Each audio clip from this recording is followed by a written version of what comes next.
Hi friends. ఈరోజు రుక్మిణీ కళ్యాణం దీని వెనుక నడిచిన కథ కమామిషు చెప్పుకుందాం. అనేక రకాల అభిప్రాయ భేదాలు, రాజీలే మానవులకైనా దేవతలకైనా ఇద్దరిని జంట కలిపేందుకు కారణమవుతాయి. మరి కథలోకి ఎంటర్ అయిపోదాం. అనగనగనగనగా విదర్భ దేశం.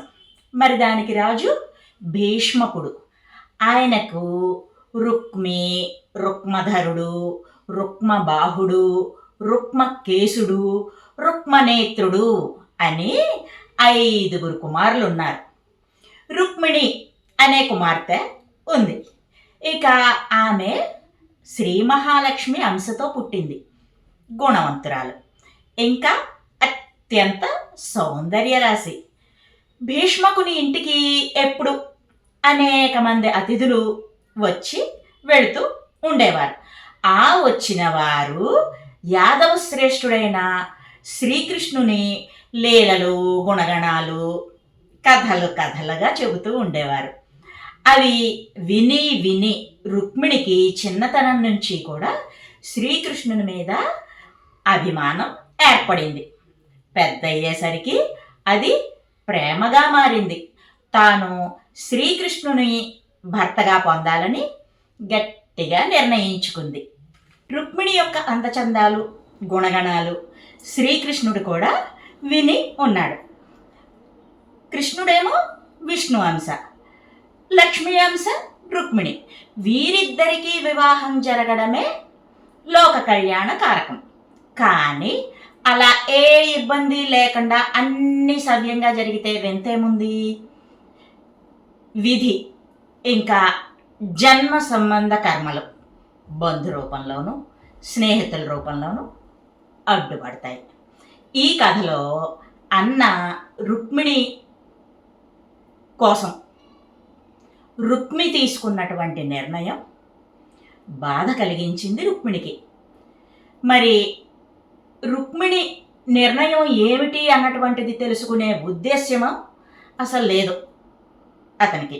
తన స్నేహితుడు, ఆప్తుడు అయినటువంటి శిశుపాలునికి రుక్మిణినిచ్చి వివాహం చేయాలని రుక్మి నిర్ణయించాడు. తండ్రి భీష్మకుడు రుక్మిణి ఆంతర్యం తెలిసినా కూడా ఏమీ చేయలేని పరిస్థితిలో మౌనం వహించాడు.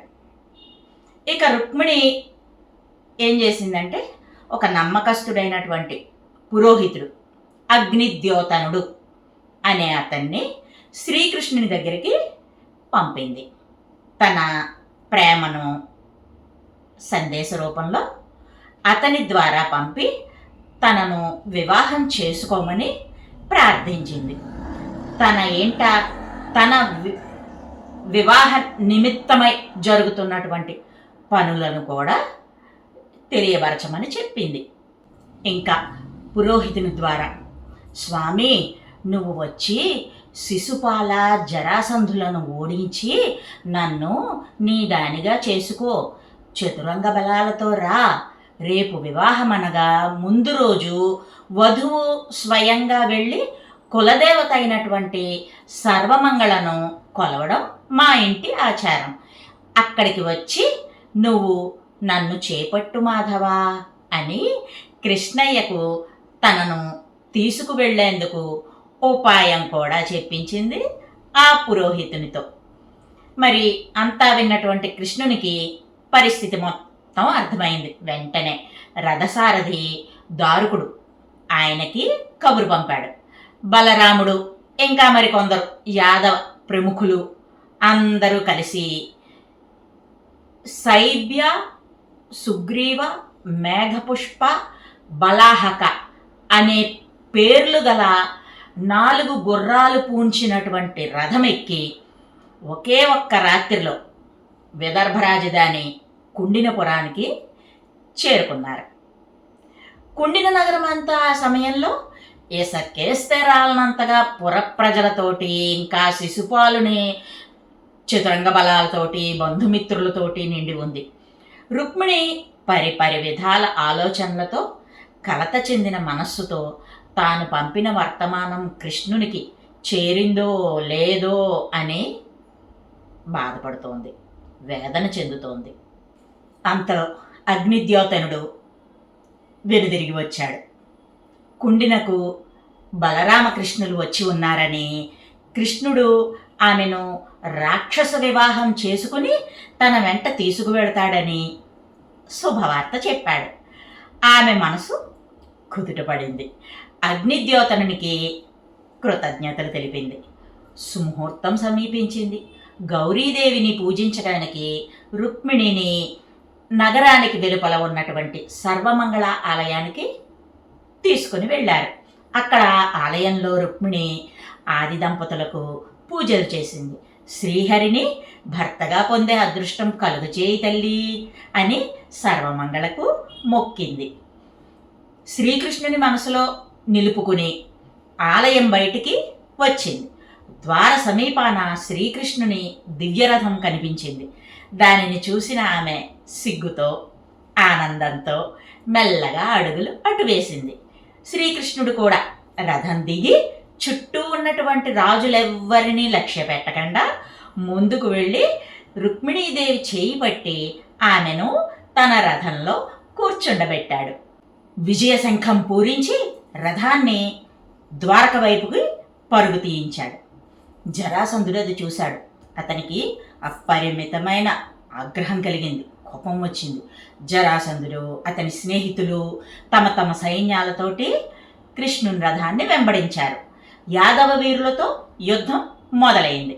స్వయంగా శ్రీకృష్ణుడు జరాసంధునిపై శరవర్షం కురిపించాడు.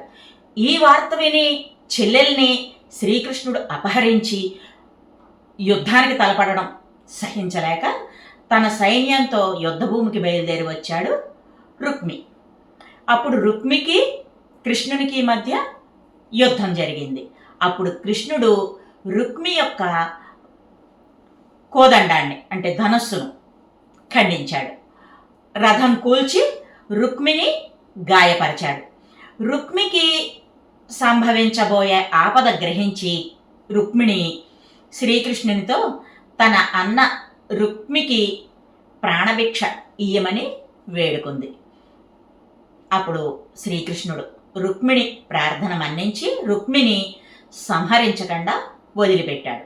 కానీ చెడు స్నేహాల బారిన పడటమే కాకుండా చెల్లెలి కోరిక తెలుసుకోకుండా స్నేహితునికి ఇచ్చి వివాహం చేయాలనుకున్నటువంటి రుక్మిణి బంధించి తలకట్టు మీసాలు సగం తెగనరికి అవమానించి వదిలిపెట్టాడు శ్రీకృష్ణుడు.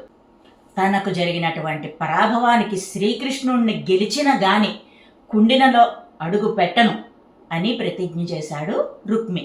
అప్పటి నుండి భోజికటకంలోనే ఉండిపోయాడు. ద్వారకలో రుక్మిణి కృష్ణుల వివాహం వైభవంగా జరిగింది. ఈ భీష్మకుని కొడుకులు 5 కూడా రుక్మ అనే పేరుని కలిగి ఉన్నారు. ఫస్ట్ నేమ్ కింద వస్తుంది అనమాట, అలా స్టార్ట్ అవుతుంది వాళ్ళ పేరు. రుక్మము అంటే బంగారం, బంగారము లోభమును కలిగిస్తుంది. వీరు 5 కూడా ఇంద్రియాల వంటి వారు. వీరు చేది ప్రభువును కోరుకున్నారు. ఈ చేది ప్రభువు కామమునకు సంకేతము. ఇక రుక్మిణి అంటే బుద్ధి, మనస్సు, అది శ్రీకృష్ణుని కోరుకుంది. ఇంద్రియములు కామము ఈ వివాహానికి అడ్డుపడుతున్నాయి. మరి వీటి అడ్డు తొలగించుకుని రుక్మిణిని పెళ్లి చేసుకున్నాడు శ్రీకృష్ణుడు. అందుకే ఏ కారణాల వల్లనైనా సరే వివాహం కాని బిడ్డలకు ఈ రుక్మిణీ కళ్యాణ గాథ వినిపిస్తే త్వరగా మంచి కుటుంబాలతో సంబంధ బాంధవ్యాలు ఏర్పడతాయి అని ఈనాటికి మనం నమ్మి ఆచరిస్తున్నాం. ఈ కథ విన్నవారికి చెప్పిన వారికి తప్పక మేలు కలుగుతుందని పెద్దల వాచ. తప్పకుండా వినండి, షేర్ చేయండి. మరో మంచి వీడియోతో మీ ముందుకు వస్తా. By bye friends.